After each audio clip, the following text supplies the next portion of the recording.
बिस्मिल्लाहिर्रहमानिर्रहीम। अस्सलाम वालेकुम नाज़रीन, लाइव डॉक्टर शाहिद मसूद के साथ मैं हूं नाइला अली। नाज़रीन, आज मौलाना फजल रहमान साहब की सरबराही में आज PDM का जो है वो इजलास हुआ, जिसमें हुकूमत को टफ टाइम देने का फैसला किया गया। इसके अलावा इलेक्ट्रॉनिक वोटिंग मशीन की तजवीज़ को भी मुस्तरद किया गया है। दूसरी जानिब बिलावल भुट्टो ज़रदारी साहब आज कहते हैं कि PTIMF अवाम दुश्मन बजट की पार्लियामान से मंजूरी को नाकाम बनाएंगे। इस समय दिन भर जो अहम डेवलपमेंट्स रहे उन पर बात करेंगे। हमारे साथ स्टूडियो में मौजूद हैं डॉक्टर शाहिद मसूद। अस्सलाम वालेकुम डॉक्टर साहब। वालेकुम सलाम जी, आपकी नज़र। डॉक्टर साहब, PDM और पीपल्स पार्टी दोनों ने हुकूमत को आने वाले बजट में टफ टाइम देने का फैसला किया है। क्या समझ रहे हैं कि क्या PDM कामयाब होगी, पीपल्स पार्टी, या फिर इसको भी हुकूमत किसी न किसी तरीके से मैनेज कर लेगी? देखिए, आज इजलास हुआ PDM का और मौलाना फजल रहमान साहब की सरबराही में शहबाज शरीफ साहब भी थे, उसमें मरीम नवाज साहब, और उसमें उन्होंने ये कहा है कि हम जुलाई अगस्त में एहतजाज अपना करेंगे जी।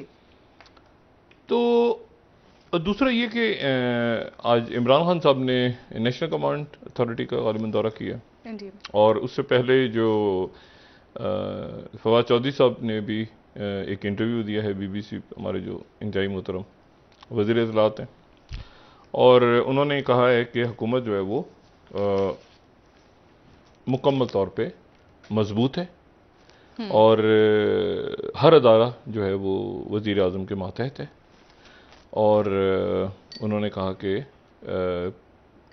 तमाम इस्टेब्लिशमेंट, दीगर अदारे, रियासती अदारे मुकम्मल तौर पे वज़ीर आज़म साहब की उन पर गिरफ्त है। तो ये मेरा ख्याल है कि बहुत इम्पोर्टेंट उनका जुमला है ये, और ये बहुत अरसे के बाद, मेरा तो ख्याल है कि मैंने ये कम ही सुना, मतलब बहुत मजबूत हुकूमत की बात, और कंप्लीट उन्होंने कहा कि जो है वो तमाम अदारे उनके अंडर हैं, और बहुत पुरएतमाद थे वो, और यकीनन इससे वो सारे जो खदशात थे कि कोई साजिश हो रही है, और ये मैंने आपसे कहा था कि हुकूमत को मुख्तलिफ लोग जाके बताते हैं, डराते हैं, ये हो जाएगा, वो हो जाएगा। कुछ भी नहीं है, अगर कुछ होगा भी तो अंदर से होगा, और कोई साजिश वाजिश जो है वो अगर हो रही है तो इमरान खान साहब के अंदर ही मौजूद लोग कर रहे हैं, बाहर से उनको कोई इशू नहीं है। और अब तो जब ऑफिशियली उन्होंने, देखें, इतने कॉन्फिडेंटली बात की है फवाद चौधरी साहब ने कि मुझे पाकिस्तान की तारीख में कम से कम कोई सिविलियन गवर्नमेंट जो है वो इतनी एतमाद से बात करती नज़र नहीं आई, सवाए भुट्टो साहब के, जब उन्होंने कहा था कुर्सी बहुत मजबूत है, तो उसके बाद ये दूसरी बात। तो अब मेरे ख्याल से मुकम्मल तौर पे हुकूमत को, जब सारे अदारे भी उनके अंडर हैं और सारा कुछ है, बजट आ रहा है, शौकत तरीन साहब जो हैं उन्होंने गालिबन दोबारा रब्ता किया है IMF वगैरह से, वो रीनिगोशिएट कर रहे हैं। ये जो हफ्ता पिछला ख़त्म हुआ है उसमें स्टॉक मार्केट्स के अंदर आपने देखा होगा सरगर्मियाँ तेज़ आई हैं। तो इसमें अब खान साहब के अंदर, सफ़ों के अंदर अगर खाना जंगी ना हो जाए, जिसका मुझे ख़दशा है कि जैसे जहांगीर तरीन साहब ग्रुप, अब वो जहांगीर तरीन साहब जो हैं वो, उनका एक केस लग रहा है अगले चंद दिनों में, उनके ग्रुप के एक साहब नज़ीर चौहान साहब के ऊपर FIR कट गई, शहजाद अकबर साहब ने, शहजाद अकबर साहब पे उन्होंने इल्ज़ाम लगाया था। तो ये तो अब ये बड़ा ख़तरनाक सी बात है, क्योंकि ये तो मतलब मज़हब का, मज़हब के हवाले से, मसलक के हवाले से जो भी बात हुई है, मतलब है कि वो अब उसके ऊपर FIR कट गई, और शहजाद अकबर साहब ने कहा कि मेरी जान को ख़तरा है, तो इस किस्म के बयानात से, तो वो तो जहांगीर तरीन साहब के साथ है ग्रुप, और वो जो है वो PTI में ही है, वो PTI में ही है नज़ीर चौहान साहब भी। तो अगर नज़ीर चौहान साहब के उस बयान पे FIR कट गई है, लेकिन नज़ीर चौहान साहब को निकाला जा नहीं सकता, क्योंकि वो जाएगा तो पूरा ग्रुप जाएगा, वो ठीक है ना। ऐसे वैसे बहुत सारे लोग चल रहे हैं, और जितने लोग नज़र आ रहे हैं उससे ज़्यादा हैं अभी जहांगीर तरीन साहब के सारे। मैं बार बार कहता हूँ कि सारे लोग जहांगीर तरीन साहब ने शो नहीं किए हुए, बहुत सारे लोग हैं, और वो फिर वो एक हम ख्याल ग्रुप भी है। तो अंदर जो है वो प्रॉब्लम ना, और देखें ये तो कानून अपना रास्ता लेगा जहांगीर तरीन साहब के हवाले से। तो अली जफर साहब ने तो खुद वजाहत की एक वो देखें अली ज़फ़र साहब चंद जो बेहतरीन हमारे यहाँ जो आप समझें कि अच्छी साख रखते और अच्छे नफीस इंसान, वैसे भी अली ज़फ़र साहब और एस.एम. ज़फ़र साहब के साहबजादे, तो एक पूरी तारीख़ है उनकी फैमिली की भी और उनकी अपना भी जो तो वो जो प्रॉब्लम होनी है वो अंदर ही है। तो अब उन्होंने तो कहा कि मैंने तो दरमियान में, लेकिन एफआईआर कटी हुई हैं, तो उसके ऊपर अब जहांगीर तरीन साहब के ऊपर क्या होता है, क्या कार्रवाई होती है, और यकीन दहानियाँ अगर हुई हैं, वो राजा रियाज साहब कहते रहे हैं, हुकूमत की तरफ से शहजाद अकबर साहब कहते रहे हैं, शेख रशीद साहब ने अपने आप को अलग कर लिया तमाम मामलात से, वो कहते हैं कि एहतसाब को सिर्फ जो है वो देख रहे हैं शहजाद अकबर साहब। तो ये अब ये इमरान खान साहब ने देखना है कि उनके अंदर जो है वो गड़बड़ ना हो, तो बाकी जो है वो रावी चैनी चाह लिख रहा है, ठीक है। और बस ये कि वो वकला तंजीमें तैयार हो रही हैं गालिबन। किस हवाले से? ये फायज ईसा साहब, अच्छा, इस आपको एक बात पता है कि इमरान खान साहब जो है, ये जितनी वकला तंजीमें हैं, ये वकला तंजीमें इमरान खान साहब के साथ खड़ी थी, यही शख्सियत। और उसकी वजह यह है कि ये मुस्लिम लीग नून के साथ नहीं थी, ये मुस्लिम लीग नून से ज्यादा ये वकला तंजीमें इमरान खान साहब के साथ खड़ी थी, क्योंकि वकला तंजीमों ने इलेक्शंस का बाइकआउट कर दिया था 2008 में, और इमरान खान साहब ने कर दिया था, नून ने हिस्सा, मुस्लिम लीग नून ने हिस्सा लिया था, अचरजई साहब ने और एतजाज अहसन साहब ने और इमरान खान साहब ने, और मेरा ख्याल है जमात इस्लामी ने, शायद वो भी जमात इस्लामी ने भी किया था, लेकिन मैं शायद गलती पे हूँ, उसके लिए माजरत। लेकिन ये तो ये वकला तंजीमें तो सारी जो थी वो इमरान खान साहब के साथ थी और यही रहनुमा साथ थे। तो अब जो है वो, लेकिन उस वक्त हामिद खान साहब थे, इमरान खान साहब, मुझे अच्छी तरह से याद है कि जब ये तहरीक चल रही थी तो इमरान खान साहब हामिद खान साहब के साथ आए, जहाँ पे मैं काम कर रहा था इस अदारे में, तो उन्होंने मुझे बताया, हामिद खान साहब से इंट्रोड्यूस कराया, मैंने कहा मैं जानता हूँ, कहते हैं, मैंने कहा जी, कहते हैं यार ये इस जैसा जो बंदा है, हामिद खान जैसा, मतलब इससे, और मैं तो इतना लॉ से समझा है मैंने, और ये इस जैसा बंदा जो है वो मुझे तो नहीं मिला इतने सालों में। तो बहुत वो फ़ख्र महसूस कर रहे थे हामिद खान साहब के ऊपर। बाद में फिर क्या हुआ वो अलग दास्तान है। तो अब वकला तंजीमें और बार एसोसिएशन वगैरह आने वाले दिनों में कोई मेरा ख्याल है उस तरफ भी तवज्जो देनी चाहिए खान साहब को कि वजारत कानून और उनकी जो कानूनी टीम अच्छी है। लेकिन उस दिन हमने बात की थी ना, मुझे ये जो एक पिछले दिनों बात हुई थी कि कौन से मुशीर हैं, किसने क्या, उसमें ये शख्सियत नहीं है। फ़रोग नसीम साहब को देखें, one of the best lawyers, Ali Zafar साहब one of the best lawyers, और अटॉर्नी जनरल पाकिस्तान जो मौजूदा हैं, और वो इससे पहले वाले भी, अनवर मंसूर साहब भी, और ये वाली जावेद साहब भी, ज़बरदस्त शोहरत इनकी।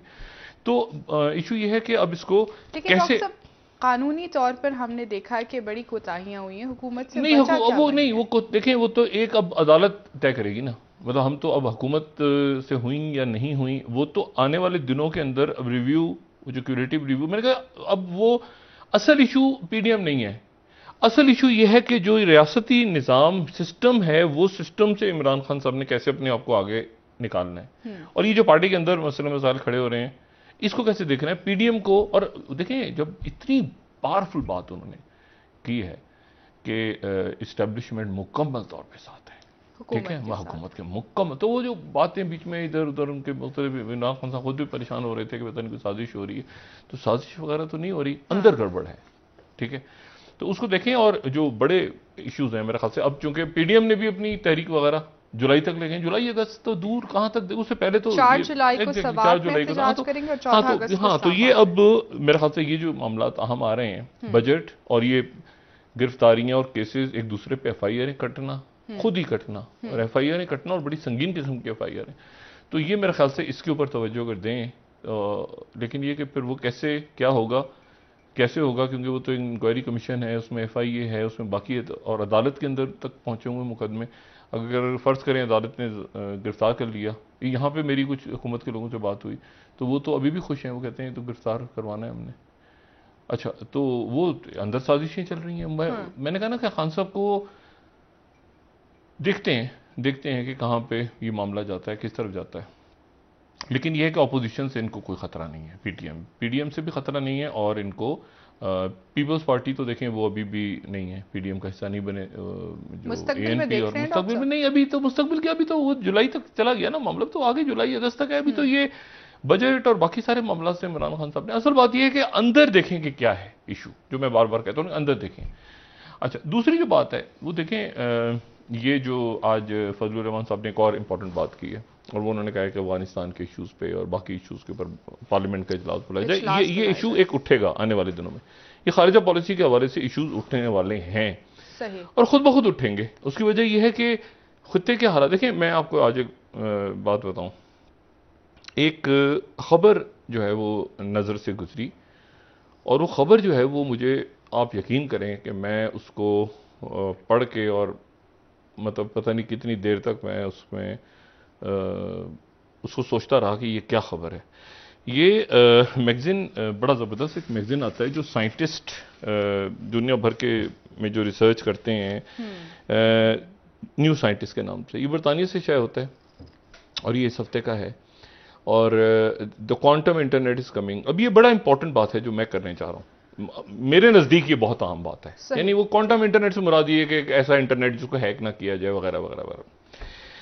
लेकिन उसमें जो है वो इसको पढ़ते पढ़ते मेरी नज़र से कुछ अजीब सी चीज़ गुजरी, और वो अजीब सा मजमून इसमें जो है वो ये आया हुआ है इसमें, और मेरे लिए, मैं, आप यकीन करें कि मैं इसको पढ़ के एक अजीब सा एहसास हुआ, और वो ये है कि ड्रोन्स में have attacked humans fully autonomously for the first time. अच्छा, यानी इसका मतलब ये है कि इसमें एक मजमून है कि ड्रोन्स ने इंसानों को पहली दफ़ा हमला किया है खुद। अच्छा, यानी इसका मतलब ये है कि एक इस्तेलाह इस्तेमाल होती है, मतलब इसको इस तरह से समझें कि क्या मशीनें सोच सकती हैं। मतलब हम एक सवाल एक है जो पहले फिल्मों में या नॉवेल्स में या पहले हर जगह बात होती थी आज से 20-25 साल पहले कि जी मशीनें आ रही हैं और मशीनें जो रोबोट्स बने हुए हैं, और ये तो क्या मशीनें सोच सकती हैं। तो फिर वहां से ये हमने इसको डिस्कस भी थोड़ा बहुत किया था कि आर्टिफिशियल इंटेलिजेंस जो है वो एक इस्तेलाह सामने आई, ठीक है ना, machine learning, artificial intelligence basically. अच्छा, हम सब आर्टिफिशियल इंटेलिजेंस के ऊपर जाते जा रहे हैं आहिस्ता आहिस्ता आहिस्ता आहिस्ता। इंसान जो है वो अपना जहन इस्तेमाल कम कर रहा है और मशीनों की तरफ जा रहा है, और हम सब अपने इसको आर्टिफिशियल इंटेलिजेंस का मतलब यह है कि मशीनें सोच रही हैं, मशीनें फैसला कर रही हैं, हम नहीं फैसला कर रहे। अभी तक जो ड्रोन है वो ड्रोन कहीं दूर से बैठ के रिमोट के जरिए कंट्रोल हो रहे थे, अब वो रिमोट नहीं है, अब ड्रोन खुद फैसला करेगा कि उसने ह्यूमन ब्रेन की एक सोचेगा ड्रोन कि ये जो सामने है ये टारगेट है या नहीं है, उड़ रहा है हवा में, और उस टारगेट को खुद, उसका कोई रिमोट नहीं है, वो खुद ड्रोन है काम करेगा। तो ये पहली दफा मशीनें जो हैं वो मशीनें जो है वो जंगों में इस्तेमाल होने जा रही हैं। जंगों में वैसे तो इस्तेमाल होती है मशीनें, लेकिन सोच मशीनों में, ये पहले ही मजमून। अगर मैं आपको एक बात बताता हूं, ये अब ये देखें कि आर्टिफिशियल इंटेलिजेंस ये होती है कि मिसाल के तौर पे ये जो जैसे होता है ना, मैं उस दिन भी बात कर रहा था कि क्या टेलीफोन सोचता है, ये जो टेलीफोन है मेरा, क्या ये सोचता है, एक सवाल है। तो ये टेलीफोन सोचता है और मुझसे ज्यादा सोचता है। अच्छा, ये आर्टिफिशियल इंटेलिजेंस, मेरी जो सोच है उससे ये टेलीफोन कहीं, मैं अपनी रोजमर्रा जिंदगी में आर्टिफिशियल इंटेलिजेंस का मुताज हो चुका हूं मुकम्मल तौर पे। अच्छा, आर्टिफिशियल इंटेलिजेंस क्या है, मिसाल के तौर पे कि अगर मैंने कहीं जाना है और मैंने वो गूगल मैप लगा लिया, ठीक है, ये सामने लगाया, इसमें डाल दिया जगह कौन सी है, कौन सी गली है, ये ऊबर टैक्सियां और वैसे भी लोग यूज करें, इसमें जगह डाल दी, और अब इसमें से एक आवाज आ रही है, और आपको लोकेट और हाँ 400 मीटर्स के बाद दाएं तरफ माल रोड है। अब आपका ख्याल से वो कोई खातून बोल रही है, आर्टिफिशियल इंटेलिजेंस है ना। अच्छा, उसकी कोई रिकॉर्ड किया हुआ किसी ने। अच्छा, बाएं तरफ मुड़ जाएं, अच्छा एक हो गया, आगे हो गया, पीछे हो गया, बिला तादाद डेटा उसमें फीड है, और ये एक जगह, सड़क, मोहल्ला नहीं, ये पूरी दुनिया, कई ज़बानें, कई इलाके। अच्छा, उसके बाद आप ये देखें कि इसमें अगर मिसाल के तौर पे आप यूट्यूब पे चले जाएं, तो यूट्यूब के ऊपर आप एक नात या गाना या कोई ड्रामा या कोई भी चीज़, कोई लेक्चर, कोई आप ज़रा यूट्यूब पे डालें तो यूट्यूब खुद ब खुद आपको आगे रास्ता दिखाता जाएगा। आपके पास वो चीज़ें आती जाएंगी जो, अगर आपने कोई लेक्चर सुना है तो लेक्चर्स आते जाएंगे, अगर आपने कोई गाना सुना है तो गाने आते जाएंगे उस पर। खुद ब खुद वो आर्टिफिशियल इंटेलिजेंस आपको बताना शुरू कर देगा, आपको ढूंढने की जरूरत नहीं है। ऐसे ही होता है ना? बिल्कुल ऐसे ही। अच्छा, इसी तरह से आप ये देखें कि अगर आप ईमेल्स आपकी आती हैं तो उसमें से कितनी जो है वो बिन में जानी है, कितनी जो है वो स्पैम है, कितनी, क्योंकि वो सारी आर्टिफिशियल इंटेलिजेंस जीमेल्स को इधर उधर आपके फोल्डर्स में डाल रही है। और फिर उसके बाद आप ये देखें कि ये आर्टिफिशियल इंटेलिजेंस आपकी ग्रामर भी ठीक कर रही होती है। आप टाइप करते हैं गूगल पे और वो खुद ब खुद अल्फाज, वो करेक्शन, वो लफ्ज़ ये गलत है, सही है, ये वो ठीक है, वो सारा गाइड कर रहा होता है, इसमें से आवाज़ आती है। फिर उसके बाद आप ये देखें कि ये टेलीफोन जो है ये मेरी शक्ल भी पहचानता है। आप देखें ना, फेशियल रिकग्निशन आ गई है ना, आप देखें ना, ये फेशियल रिकग्निशन, बायोमेट्रिक, ये टेलीफोन लॉक अनलॉक करने के लिए आपकी उंगलियां, ठीक है, ये पढ़ रहा है ना, ये आप उंगलियों से अनलॉक करते हैं फोन, आपका ये फोन लॉक हो गया, अनलॉक हो गया, आवाज के साथ, इसके साथ, ये सारी आर्टिफिशियल इंटेलिजेंस। अच्छा, यानी ये फोन सोच रहा है ना, ये फोन सोच रहा है कुछ, ये जो है इसमें ये तो यानी एक मुझे गाइड कर रहा है ना। अच्छा, अब इश्यू ये है कि ये हमारी जिंदगी में बहुत इस्तेमाल हो रही है आर्टिफिशियल इंटेलिजेंस। ये बायोमेट्रिक, ये किसी अब कोई 1.5 अरब लोग हैं ऐसे हैं जिनका इस वक्त डेटा मौजूद है आंखों का। यानी पहले तो फिंगरप्रिंट्स था फिंगरप्रिंट्स, अब उनका ऐसे अंगूठा रखें, अब जो है ना बायोमेट्रिक सिस्टम कराएं। अब वो आइरिस रिकग्निशन भी आ गई है कि आप आइरिस के साथ एक खास डिस्टेंस पे खड़े हों। एयरपोर्ट्स पे आप जाएं, अच्छा जी नादरा के दफ्तर जाएं, कहीं जाएं, अच्छा जी आप ग्लास उतारिए, कैमरे की तरफ देखें, कैमरा तस्वीर आपके आइरिस को करेगा, ये स्कैन करके वो डेटा चला गया जी।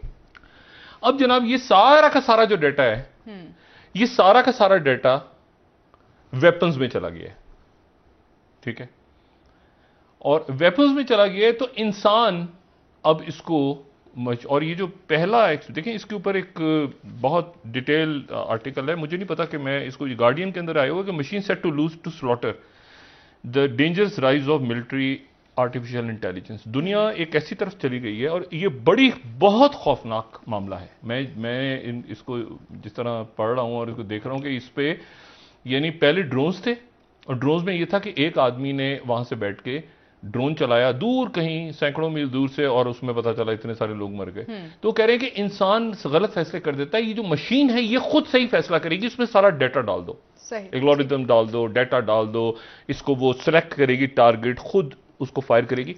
और ये लीबिया में ऑलरेडी इस्तेमाल हो गए हैं। अच्छा, लीबिया में इसके एक्सपेरिमेंट्स हो गए हैं और उन्होंने टैंक्स को उड़ाया है आर्टिफिशियल इंटेलिजेंस, और ये कामाकाजी ड्रोन्स और बाकी जो ड्रोन्स की टाइप्स हैं, जो नई लेटेस्ट ड्रोन्स हैं, इनको उन्होंने आजमाया और वो कह रहे हैं कि हमें कामयाबी हासिल हुई है। सही, ठीक। और उन्होंने ह्यूमंस के ऊपर भी इस्तेमाल कर लिया इसको, ठीक है। अब ह्यूमंस कौन से हैं उसकी डिटेल्स तो नहीं आई सामने, लेकिन ये जो खबर है, ये खबर ये बता रही है कि अब आप देखें कि एक तजर्बा हुआ है, बदकिस्मत या लोग हैं या कौन से लोग हैं जिनका डेटा सिर्फ डाला गया है ड्रोन में, और उसके बाद वो लोग, उनको कहा गया है कि वो गाड़ी में जाएं या फिर उसके बाद वो ड्रोन छोड़ दिए गए हैं, और लोग खड़े सिर्फ देख रहे हैं कि ड्रोन क्या फैसला करता है, और ड्रोन ने सही फैसला करके उसको टारगेट करके निशाना बनाया। ये खबर जो है, ये है जो मैं आपसे कह रहा हूँ ना, खबर, ये रिमोट कंट्रोल नहीं है, कुछ भी नहीं है, ड्रोन ने खुद अपने तौर के ऊपर वो ये फैसला किया।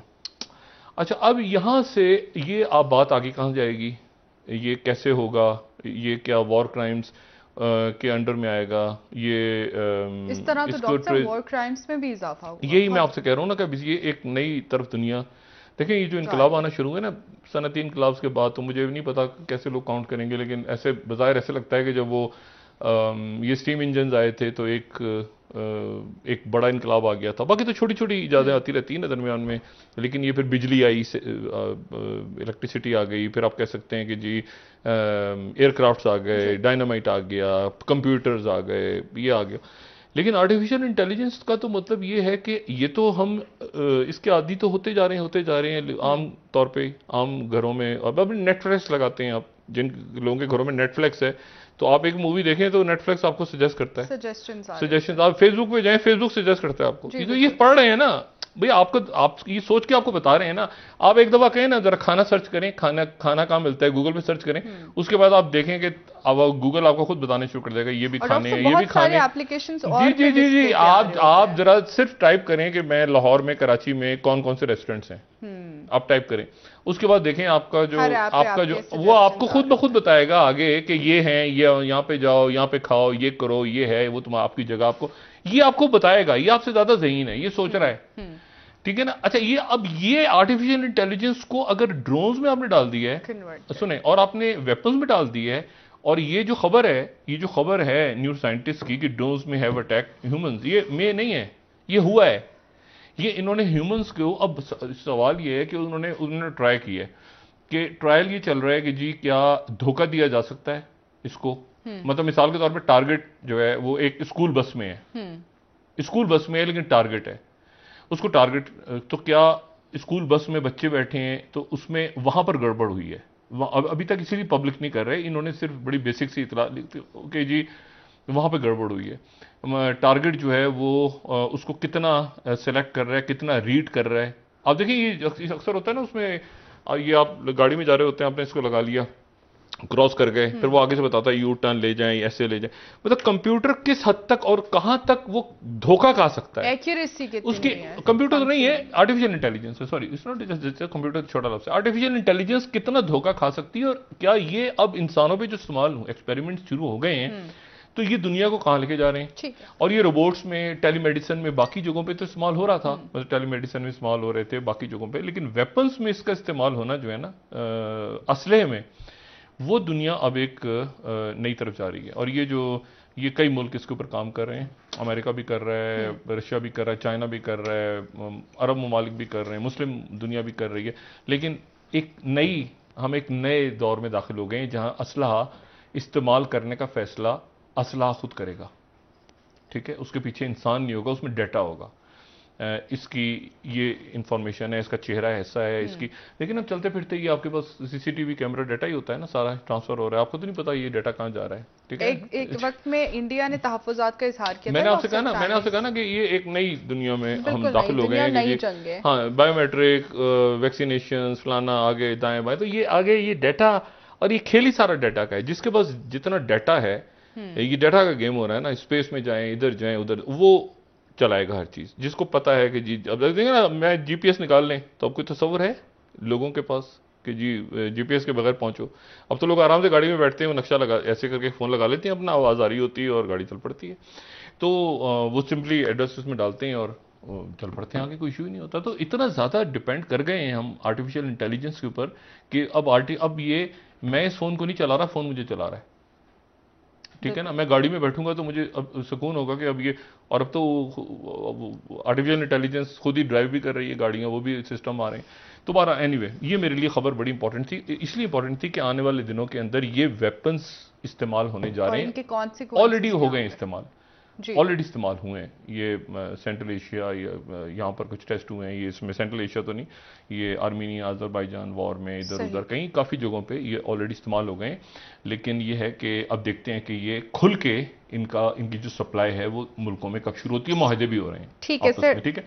अच्छा, अब इसमें जी ब्रेक ले लेते हैं, वापस आके जयशंकर साहब जो हैं, उनकी जो मुलाकात हुई है सेक्रेटरी ब्लिंकन के साथ, चाइना, क्या मामला तय पाए, फिर पाकिस्तान का जिक्र खैर आया है, अफगानिस्तान का जिक्र खैर आया है, और उसमें जो एनएसए के साथ भी मुलाकात हुई है, जैक सुलिवन के साथ भी, सेक्रेटरी ब्लिंकन के साथ भी मुलाकात हुई है। चाइना ने उस पर क्या तबसरा किया है, इंडिया के फिर आर्मी चीफ जो हैं उनके वो पहुंचे हैं दोबारा तो नहीं, वो उन्होंने बयान दिया है दोबारा कि चाइना के साथ जो है वो हमारे मामलात जो हैं वो ख़राब होने के इम्कानात हैं। सही। और बांग्लादेश और उधर एस्ट्राजेनेका बंद हो गई तो चाइना ने डाल दिया वहाँ पे। एक मैं सिर्फ आपको बात कहूँ, सेक्रेटरी ब्लिंकन की 16 तारीख, सॉरी, प्रेसिडेंट पुतिन की प्रेसिडेंट बाइडेन के साथ 16 तारीख को मुलाकात है अगले महीने की, सही, जून की। 16 तारीख को मुलाकात हो रही है ये जेनीवा में जी। उससे एक दिन पहले ब्रसल्स में प्रेसिडेंट बाइडेन नेटो के इजलास के लिए यूरोप जा रहे हैं। सही। और क्या नेटो ममालिक के साथ वो जब बात करेंगे तो क्या बेलारूस की बात होगी, क्या यूक्रेन की बात होगी, क्योंकि अगले दिन पुतिन से मुलाकात है। तो अच्छा यहां पर ये रौला रप्पा पड़ा हुआ है जो मैं बार बार बात कह रहा हूं पाकिस्तान में कि इस वक्त दुनिया तवीलुल मुद्दती गुफ्तगू कर रही है। अब वो वहां जाएंगे, ये जो मुलाकातें हुई हैं इंडिया के फॉरेन मिनिस्टर की, इसको चाइना ने कैसे लिया है उसको भी डिस्कस कर लेते हैं और यहां पे क्या हो। लेकिन वो पाकिस्तान में ये जो इशू है ना इस वक्त सबसे बड़ा, जो मैं बार बार अपने अकाबरीन से सबसे गुजारिश करता हूं कि यहां पर IMF, ये शौकत तरीन साहब खुद कह रहे हैं ना कि वो सियासी इश्यूज हैं, जब तक आप अंदरूनी ये तो शुक्र है कि अब जरा थोड़ा सा पिछले 1-2 दिन से जरा सुकून है।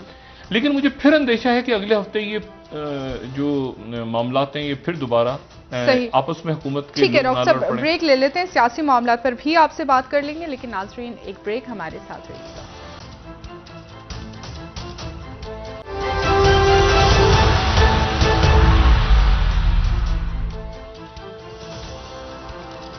वेलकम बैक नाज़रीन। जी डॉक्टर साहब, खित्ते की मामलात पर जाने से पहले आज जो PDM की जानिब से प्रेस कॉन्फ्रेंस की गई है उसमें कहा गया है कि एक तो हुकूमत को टफ टाइम देंगे, इलेक्ट्रॉनिक वोटिंग मशीन की जो तजवीज़ है उसको मुस्तरद किया गया है। क्या समझ रहे हैं डॉक्टर साहब कि क्या हुकूमत पर प्रेशर इस बार जो है वो PDM डाल सकेगी, क्योंकि पीपल्स पार्टी भी साथ नहीं है। और देखिए मामला तो इस वक्त मैं वही बात कह रहा हूँ कि रियासत, खित्ता, मईशत आगे कैसे जाना है, कैसे हमने बड़े पॉलिसी डिसीजंस लेने हैं।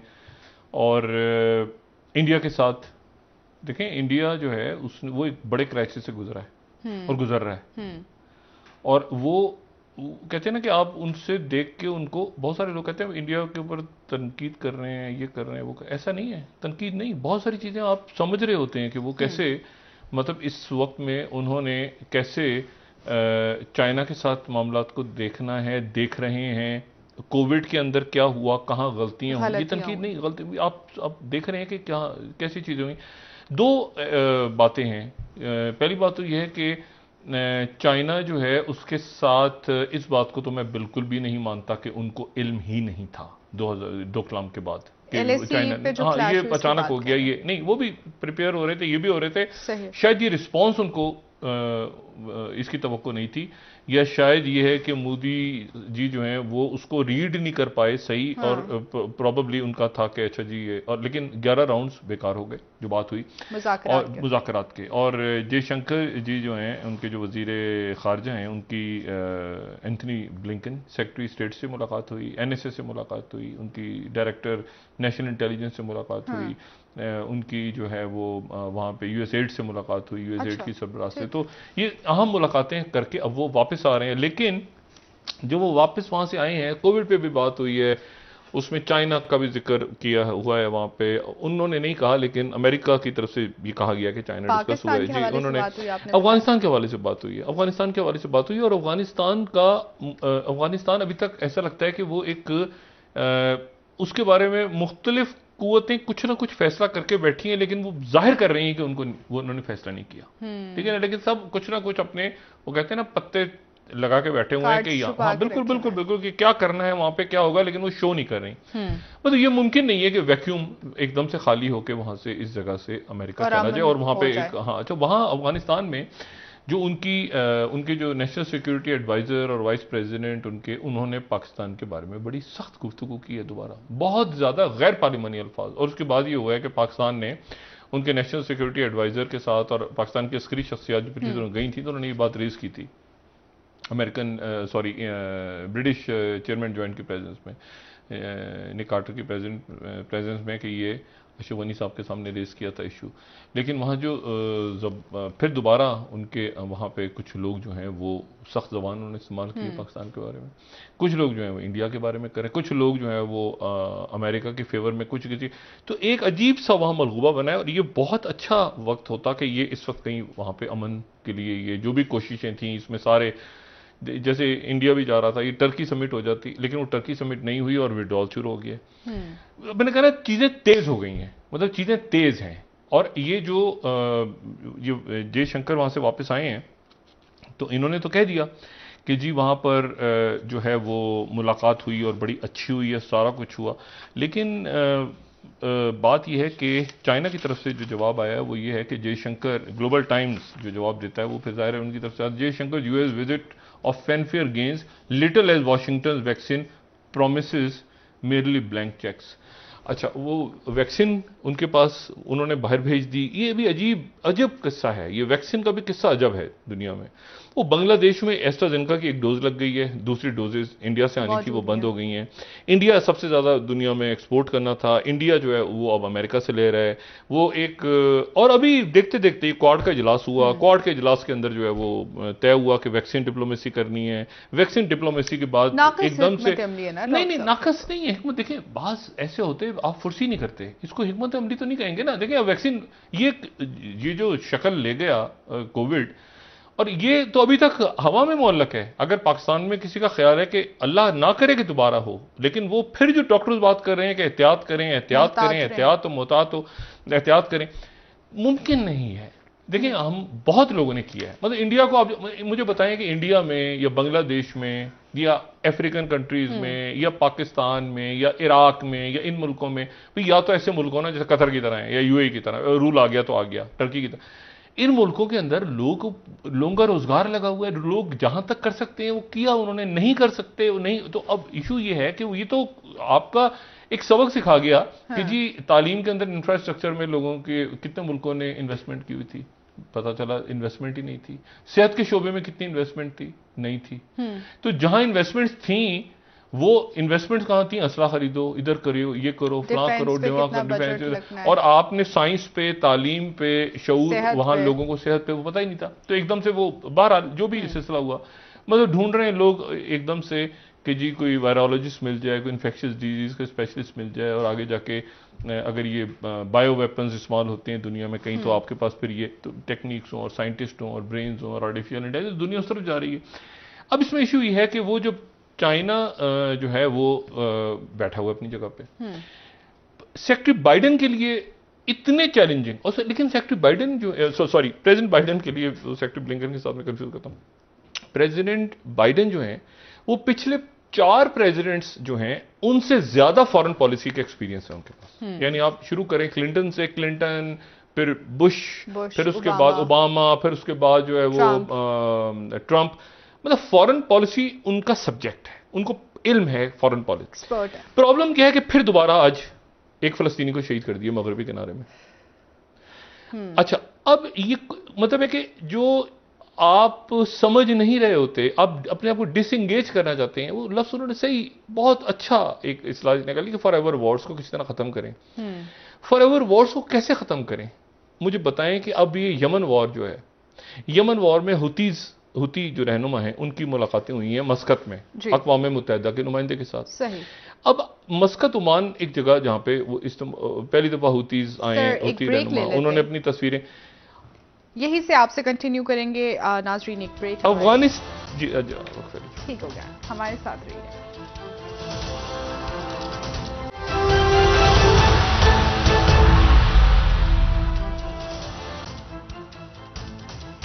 वेलकम बैक नाजरीन। जी डॉक्टर वजीर आजम साहब ने आज एफबीआर को शाबाश दिया और कह रहे हैं कि एक साल में सबसे ज्यादा टैक्स जमा किए हैं एफबीआर की जानिब से, लेकिन ग्राउंड रियलिटीज आप क्या देख रहे हैं और बाकी में ऐसा है जैसे दावे किए जा रहे हैं? देखिए, मैं वजीर आजम साहब की तकरीर पे आता हूँ। मैं पहले वो अपनी बात जो उसको जरा 2-4 मिनट में मुकम्मल करूँ। देखिए, नेटो और ईयू, अब ईयू और नेटो ये तो सोवियत यूनियन के खिलाफ इत्तेहाद बने थे ना। बिल्कुल। अच्छा, अब नेटो जो है, नेटो का इजलास हो रहा है। हाँ।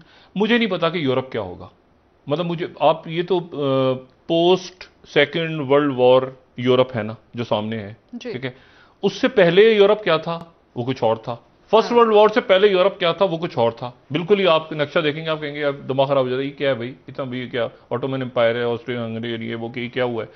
अच्छा, आप चले जाए 50-60 साल पहले तो आप कहेंगे कि ये तो खलीजी रियासत है, किधर है भाई, कौन सा नक्शा है ये, सेंट्रल एशिया इतना बड़ा सोवियत। अब मसला ये है कि ये नेटो, अगर आप ये ब्लैक सी को देख लें, ये ट्रूप्स पहुंच रही हैं, ठीक है, यहां पर, और ब्लैक सी के अंदर रशिया बैठा हुआ है। अच्छा, अब ब्लैक सी जो है उसमें अगर आप देखें तो 3 तो उसमें 6 मुल्क हैं ना, तो 6 में से 3 तो आ गए डायरेक्ट, जो कि नेटो में है, बल्गारिया, रोमानिया, ठीक है। और जो हैं वो अगर आप देखें इसमें यूक्रेन जो है वो टर्की, टर्की भी नेटो का हिस्सा है, ठीक है ना। बल्गारिया, रोमानिया और टर्की, ये आपको 3 उसमें नजर आ जाएंगे। 2 जो है यूक्रेन और जॉर्जिया, वो चाहते हैं कि हम इसमें शामिल हो जाएं। मसला ये है, और यहां पर जनाब वो मशकियों में कोई इंपैक्ट नहीं हुआ। कितना स्ट्रेच करेंगे आप। दूसरी जो बात है वो देखिए, मैंने बात ये पहले की ना कि ये मशीन मुझसे तेज है, मेरा ये फोन मेरा है, ये मेरा टेलीफोन है, लेकिन ये मुझसे आगे निकल गया है, ठीक है।